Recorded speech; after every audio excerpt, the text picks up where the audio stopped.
This potato field is at the centre of a mystery. Here, over the last 15 years, detectorist Dave Cummings and friends have unearthed Anglo-Saxon finds worth £100,000. Archaeologists have never seen a collection like it, and it's set the experts squabbling. What has Dave discovered? Could his knowledge hold the key to what lies beneath the field? Treasure. It's all around us. Look at that. Every day, new finds are bringing our history to life. I think we've got a find over here. I'm Miranda Kristovnikov. Join me in this hidden world, where passions run high, where secrets are kept, and where serious money can be made. The world of hidden treasure.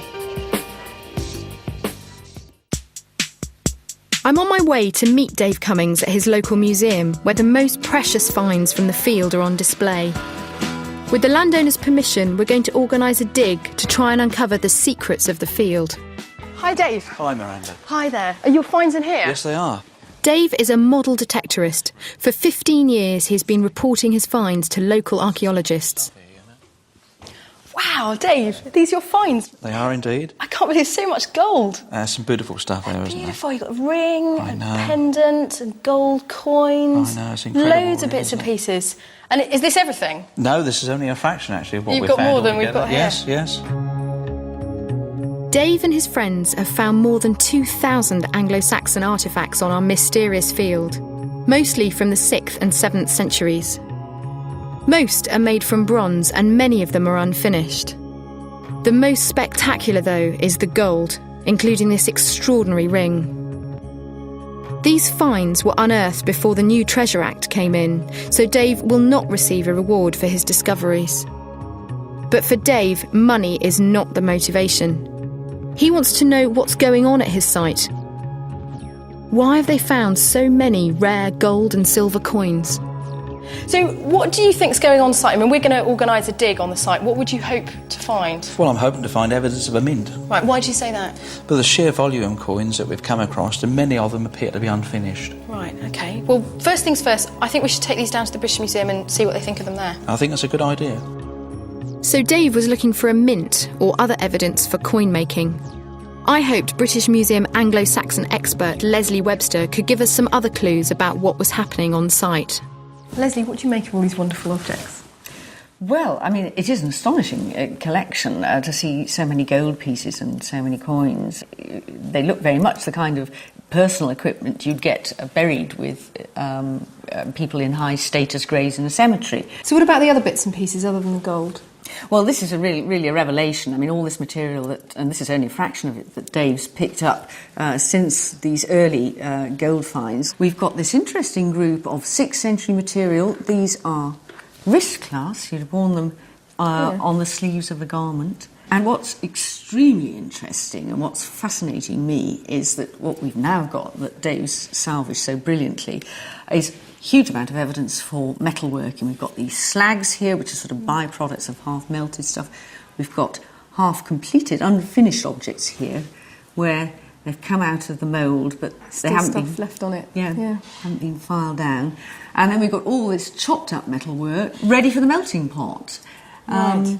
Now, so we seem to have a bit of a mishmash going on here. We've got sort of beautiful items that might have come from a cemetery. We've got everyday bits and pieces clothing. We've got very high status items, and then we've got evidence of metalwork and production going on.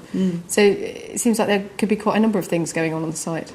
well, absolutely. I mean, but what you do need to bear in mind is that metalwork production was usually under the control of quite a wealthy person, a person of some standing and status in this period. So although this might look to the uninitiated as the sort of boring bits of stuff, they tell a very important story. And it's worth remembering that the bronze objects can tell you as much as the very grand ones about how this site was used. Metalworking, clothes accessories, maybe a cemetery, even a mint. Dave's site sounded so exciting, it was definitely time to get our investigation underway. Sites like Dave's have been looted in the past, so to keep the location of the site secret, we've had a model made. These symbols represent the finds Dave has made on his field. Coins, metalwork, and of course, the gold. Archaeologists John Newman and Helen Geek would lead our investigation on site. John is a dig specialist, but he's also been recording Dave's finds for over 20 years. Helen has been working with detectorists for 7 years and is an expert on Anglo-Saxon cemeteries. I went to meet them at a barn near Dave's site to see what they think is going on. Now, this site's been really intriguing me. I have no idea what's going on. John, what do you think's been happening? Well, I think we've got a settlement, a high-status settlement here, judging by the finds and the variety. We found gold coins, silver coins, lots of bronze objects, and also among some very classy gold objects. So what are you hoping to find? Well, above all else, we're looking for evidence for big buildings for the Anglo-Saxon period, big hall-type buildings, probably. Right, do you agree with John on that one? Well, actually, no, I don't. I think it's much more likely that these finds are coming from a cemetery. And that's partly because of these wonderful gold things that John is talking about. It's much more likely that I think that these would get into the ground in graves. But then there's also something else, which is that I think we found very little pottery so far on this field. If you're living somewhere, then you've got to be cooking in and eating off something, and it's generally pottery. We need much more pottery if this is going to be a settlement. So what I'm looking for is evidence of graves. So the lines were drawn. John was on the hunt for buildings, Helen was looking for a cemetery, and Dave was hoping to find a mint. The first thing to do was to get a geophysics survey underway. The machines measure tiny changes in the Earth's magnetic field to produce an underground map. From his detecting, Dave has his own theory about where some buildings might be and the possible location of his mint. The question was whether the survey would support him. When he's not out detecting, Dave runs a tropical fish shop. I went there to meet up with John and Helen to hear what the geophysics survey had uncovered. Right, you're poring over the geophys results. What's come up so far? Oh, it's been really interesting. We've got some really good results, I think. We've got what's called Area B here. They've got what looks like ditches and pits, which could be from a settlement. Where does that relate to on the model? That's sort of somewhere in this area, just down here, Okay. bottom of the slope. Right. And then across to here, where there's an area with increased readings, which could be to do with some sort of industrial activity, metalworking in this sort of area. Okay. So there's a lot of information there that supports your settlement theory. I think so. What about the cemetery theory now? Well, graves don't show up terribly well on geophysics, Right. but what I am interested in is this area just here, where there's lots of these really small little yellow spots, and they indicate what are known as ferrous spikes, lumps of iron, possibly, in the soil, and the best place to find lumps of iron in the soil is in an Anglo-Saxon grave. And Dave, what do you think? Where do you think your mint's going to be? Well, the area of my mint, I'm not basing on the geophysics, I'm actually basing on the amount of finds that have come up over the 15-year period, and I think that the mint area is up here on your model, Right. but not here on the geophysical survey. So John thought we should start the hunt for a settlement by digging trenches at the bottom of the field. But Helen thought we could find a cemetery here. And Dave thought the best place to dig would be at the top, where his finds came from. To discover who was right, we got the digger in straight away. Dave was certainly feeling confident. I'm feeling really great and full of anticipation as well.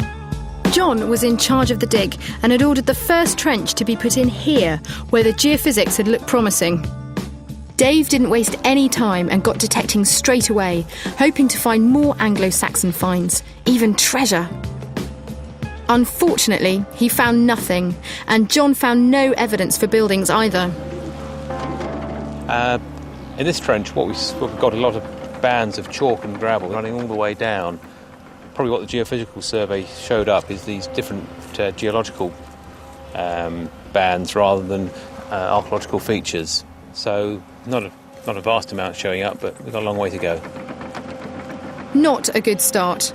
But John wasn't worried he hadn't found a building yet. He'd got other evidence for a settlement up his sleeve. Overlooking Dave's site is a quarry where a couple of years ago John discovered a very unusual grave. It contained the poorly preserved skeleton of an Anglo-Saxon woman. But what John found most intriguing was that she was buried in a bed. One of only a dozen such burials in Britain, bed burials are usually for very important women. John believed that such a rich grave so close to Dave's site was further evidence that it was once a wealthy settlement. Perhaps the woman was once even the lady of the manor. Richard Darragh and Jackie Watson have been trying to piece together her bed.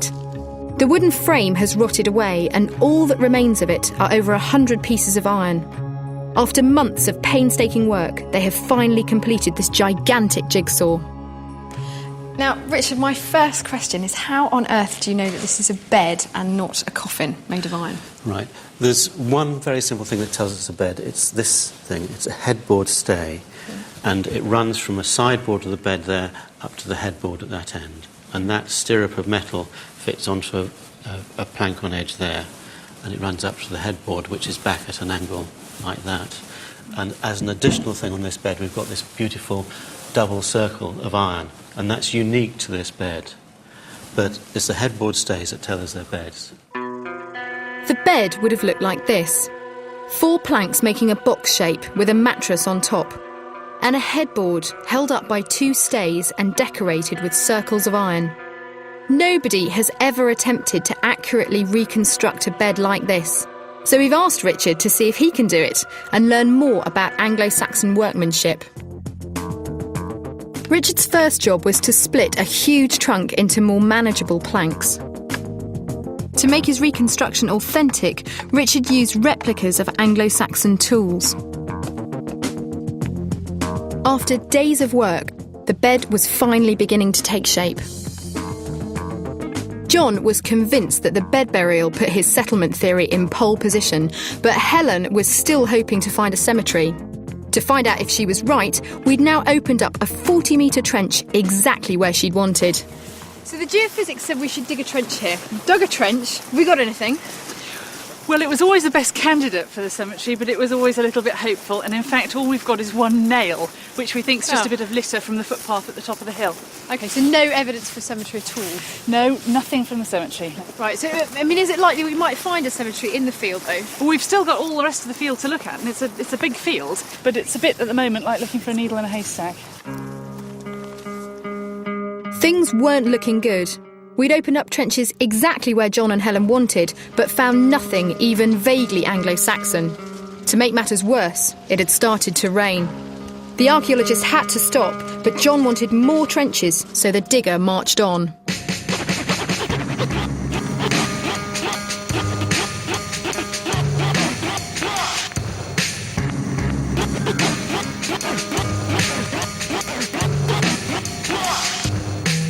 Now, apart from the horrible weather, how's it going so far?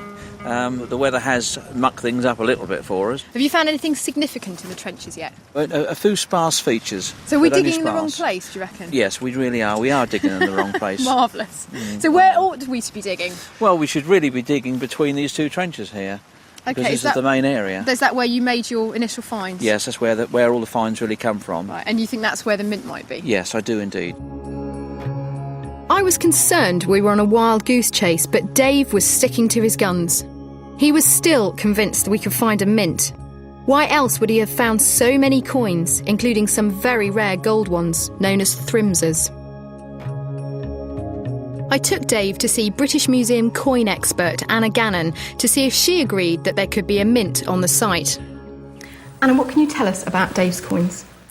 They're a fantastic collection, and they're a very, very rare type to find. These are the so-called pale gold thrimsers, the shillings, and they're very, very few found. And to find 12 altogether, it's amazing.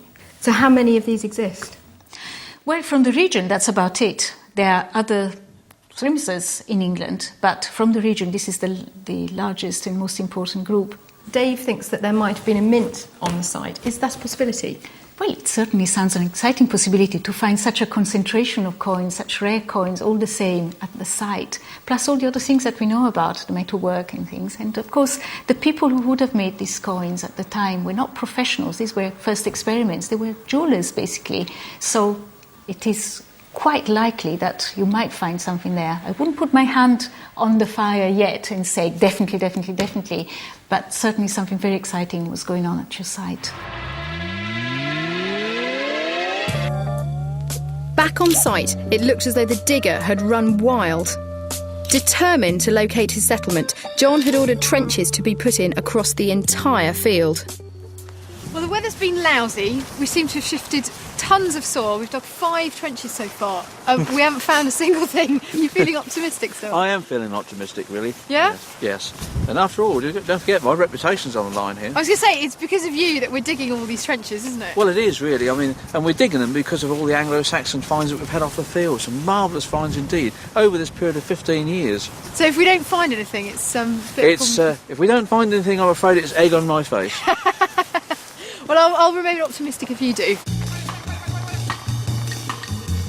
I was a bit frustrated by our lack of progress and needed something to cheer me up. So Dave invited me along to his club in Ipswich to see some of their recent discoveries. So I'm going to grab a drink and have a nose around.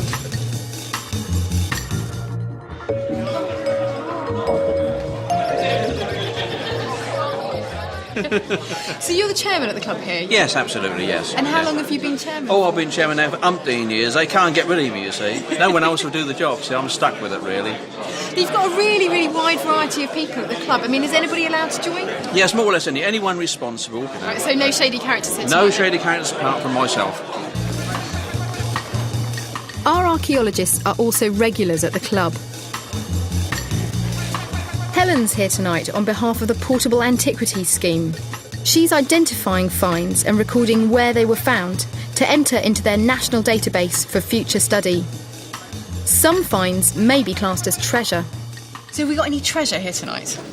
We have got some treasure, yes. These 3 silver Roman coins found together of much the same date, they are the only treasure finds on the table tonight. So what exactly is classed as treasure? Exactly, it's an object made of gold or silver, at least 10%, and 300 or more years old. If it's a coin, it has to be a hoard, so that's a gold or silver coin, 2 or more. If it's a bronze coin, they have to be 10 or more. Plus, recently we've had the addition of prehistoric base metal hoards. So something like this, which is a Bronze Age axe. If you had a group of them, then that would be classed as a hoard, and that would be treasure as well. There seems to be a wealth of artefacts here. Is this quite usual? Yes, absolutely. There's an enormous amount, and it doesn't stop coming up. The amount of stuff out there in the past is just extraordinary. You would not believe how much stuff there is. The following day, I headed back to site, hoping that we might actually find some stuff ourselves. We've now opened up 1, 2, 3, 4, 5, 6, 7 trenches, and finally we've got some action. Dave, what have you got there? Well, look at this, this amazing find that's just come out of the ground Beautiful. What is it? I have Well, no idea. It appears to be an Anglo-Saxon necklet, and it's made of copper alloy. And look at this beautiful little terminals on here. Look, there's a little Saxon knot terminal there and a little hook in there, look, to greet it. Great. Excellent. Somebody had a very small neck though, didn't they? They certainly did. Might have been for a child, you see, we Right. just don't know. It's beautiful. You must be really pleased with that. I'm absolutely delighted with that find. It is really a fantastic thing to find. Marvellous. OK, well, I'll hand it back to you. Keep going. That's really great. Thank you very much indeed. Dave's necklace had come from a trench at the top right of the field, and it wasn't long before it gave us another wonderful discovery. Hi, guys. What have you got? That's beautiful. It's an antler comb. Who Anglo-Saxon. found that then? Well, I got a signal on the metal detector, and then Faye very, very carefully excavated it. Helen, tell me a bit about it. Well, it's made out of antler from a red deer or something like that, and it's made in bits. You clamp the bits together with iron rivets, which is the signal that Dave found, and then you cut teeth. So it's a comb used for hair or possibly for something like knit removal. Lovely. Excellent. So we have Anglo-Saxon knits here. How do you feel, Dave, about that? Well, I'm absolutely delighted, really. I've never actually seen one in reality, only seen them in books, and for me, really, this has got to be the jewel in the crown so far this week. Yeah, it's beautiful. Little did Dave know, but on the other side of the field, the real jewel of the site was being unearthed. John had opened up a trench at the top of the field, exactly where Dave wanted to start digging in the first place. So this seems to be where all the action's happening. What sort of things are we uncovering? Well, what we've got here is some evidence for a timber building. Here we've got these dark patches here where posts probably were in the ground. That's the bottom of the post holes. You've got to remember we've lost maybe 2 or 3 feet from above. Okay. Maybe another one behind there. And then from around where Claire is, a trench, probably a foundation trench for a timber building. It's a very typical 7th century building style for really big, substantial buildings. Now, are we talking Anglo-Saxon here? I think so, yes. Brilliant. That's fantastic. So, and it sounds like quite a big structure. Oh yeah, I mean, if I look at it, we don't know if we've got length or the width yet. We'll have to expand the trench slightly to find out, but it is the sort of building style you get from the 7th century onwards. Brilliant. So that's really good news. Oh, it is, yeah. Settlement theory, Yeah. we're there. It was a great discovery for John, but what would Helen make of it? Now, the foundations they found behind us seem pretty convincing evidence of the fact that there was a settlement here. Now, where does this leave your cemetery theory then? Well, it's definitely a building. It seems like it's 7th century. That's great. But there's still no pottery. We've hardly found any. And so that's a real problem for it being a domestic settlement. You've got to have pottery for cooking and eating. Where is it? While Helen and John continue to fight their corners, our bed reconstruction was coming on nicely. Hector Cole is a specialist in archaeological ironwork. He's making the concentric rings that will decorate the headboard of our bed and the vital stays that will hold it in position. It's a very skilled process that takes over a week. The flat strip of metal has to be hammered and curved to produce a smooth circle. One slip and it could be ruined. A final series of twists and blows completes the headboard stays, and it's all ready for collection.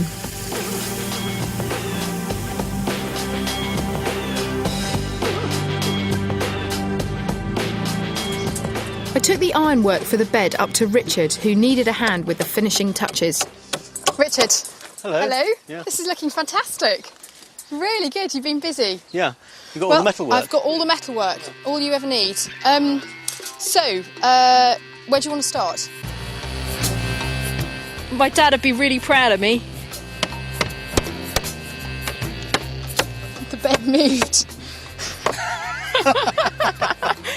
No comment.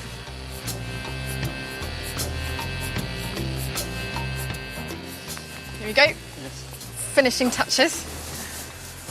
Fantastic. It's a bed. Nice, yes. It's got a mattress, it's a bed. Now, just looking at it now, it was sort of coming alive, really. I remember the first time that I saw these headboard stays and actually sort of imagining how they were going to hold up the headboard and how all this was going to look. And it looks so impressive. It's really good. You must be so pleased. Yes, I am. Yes, it's really come together. Yeah. And it looks spectacular, doesn't it? It's And it really, shows really how good. many people are involved in something like this as well. Yeah. So what exactly have you learnt by making this bed? Well, when you do a reconstruction, instead of just doing a drawing on paper, you actually have to put the things together. And you've got to make it all work. And so you have to think about the technology that they were using. But does it tell you anything about the society that these people were living in at the time? Well, clearly someone who makes this kind of metal work has to be doing it a lot of the time. This is specialist work. And so that you have a society where people are being specialist smiths and working all the time making metal work. And what about the woman who was buried in this bed? Can we tell any more about her? Yes, I think we can, in that what you've got here is a lot of metal work used on a bed. Iron is quite a valuable material, and to have this quality of work on a bed means the person must have been important, and the bed was then buried with them when they died.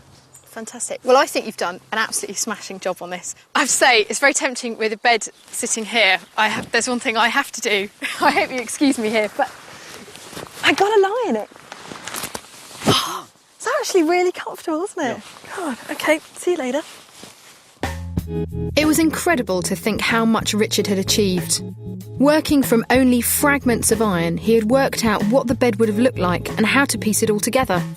It really was a bed fit for a lady. Back on site, John had enlarged the trench at the top of the field where he'd begun to uncover a building. Would this turn out to be Our Lady's home? John, this looks mighty impressive. Oh, is this it is. the building that you were hoping for? Oh yeah, very much so, yeah, this is it. Talk me through. Right. What are all the bits? What have we got? We've got, coming from here, we've got a corner, that dark stain in the soil Yep. coming through here, and then it comes around and runs along the side here, running right up. So this is the wall. This is the outer wall. Yeah. This is the outer wall, foundation trench. Here's a section we took out yesterday on the corner, Right. and then it continues This wall round, keeps going. and here you see there's a couple of Yeah. marks on Is each that where side. it finishes? It finishes at that point, just here, because there's a post hole there for a post, Right. probably one here, and a gap in the trench, so we seem to have an entrance. Oh gosh. So it's not that big, but it goes. That there's big. more That over again, there. that's only half of it. Right. And so all that hard work's really paid off because things weren't looking very promising earlier. But now we've got this enormous trench with this huge building in Oh it. yeah. Oh, it has paid off. Yeah. I mean, this is what we were hoping for, and we've really struck gold, so to speak, archaeologically, in finding the classic hall-type building where we really wanted it, where the metalwork is. What we'd found was truly remarkable. The foundations were evidence for a very large hall. It was 11 metres by 7 metres wide and over 6 metres tall, topped with a thatch roof.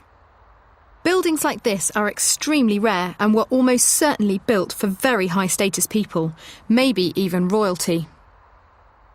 John, how significant is the building? I mean, could a king have lived there? It could be that part. We're at the top end of society. We're in the extended royal family, top end of aristocracy in East Anglia at the time. So it could be, yes. Right. Now, Helen, over to you. I mean, this surely knocks your cemetery theory on the head a bit, doesn't it? Well, I am going to have to eat my hat, aren't I? But we haven't opened up the whole field, and I still think somewhere out in that field there is a cemetery. And Dave, I mean, you said right from the beginning that we would find something significant in that particular area. We Yes, dug all yes. over the field, Yes. and still, actually, our high-status building was found in the area that you said Yeah, was going to be. that's because all the gold and silver coins and a lot of the gold artefacts were found in that area, you see. Yeah, I know, so you were right all along. That's right, Should have listened to you absolutely. earlier, shouldn't well, we, really? yes.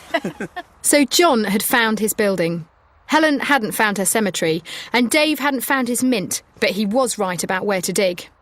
Finally, we all met up at Ipswich Museum to see the bed on display. Could it really be linked with the building we found? Well, here we go. Cool, look at this lot. This is it. Tell me what you think. That was absolutely incredible, It's isn't all right, isn't it?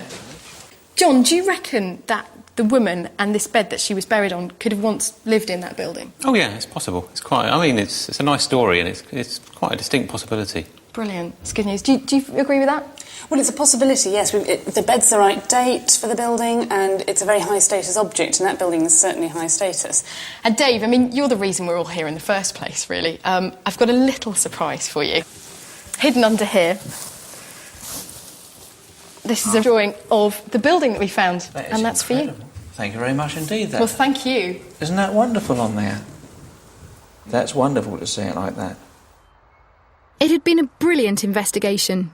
Dave's 15 years of patient detecting had paid off. Together with the archaeologists, we had discovered a remarkable building and had the first glimpses of one of the most important Anglo-Saxon sites in England.